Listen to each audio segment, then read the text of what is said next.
Before I allow you to continue to flow in the power of the Holy Ghost, change your ways. This causes a person to evaluate their lives, to search their lives through and through, to see whether or not they are pleasing in the eyes of God. The problem with today's messages are going across the pulpit is that there is nothing challenging the people to examine their lives. There is nothing challenging the people to change their lives. There is nothing challenging the people to fall in love with the presence of God. The fact that people say, I have these needs and God made me and I'm human, that is not an excuse for us to partake in something that the Bible declares, that God declared to be improper.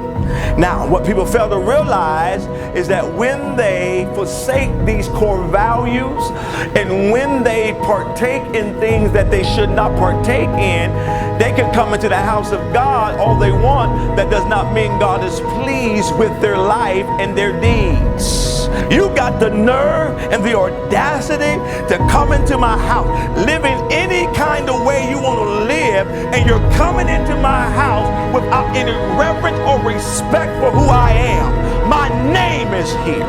Every form of worship is not acceptable to God. We understand that the Bible said that they that worship Him must worship Him in spirit and in truth, which means that my life must be pleasing in the eyes of God. They don't want to hear that God requires us to be righteous before Him.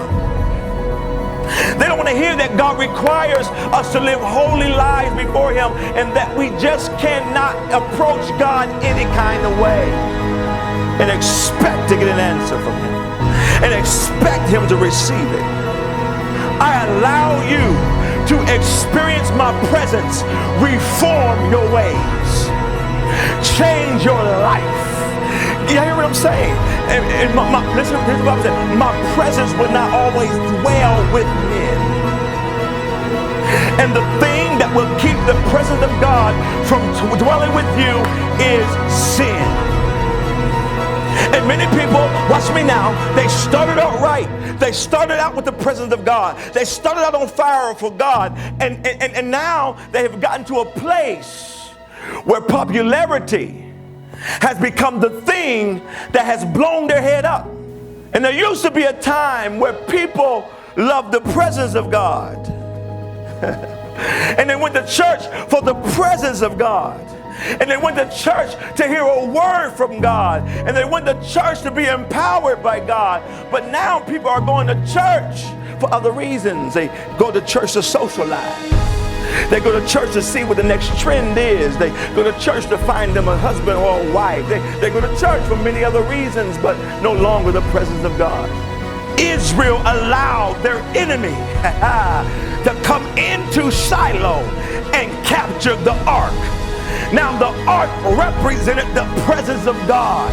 And what is happening in our nation today, across churches in America, is that the enemy is coming into the house of God and capturing the ark, removing the presence of God with legalism. You hear what I'm saying? With politics, glory to God, with their own agenda.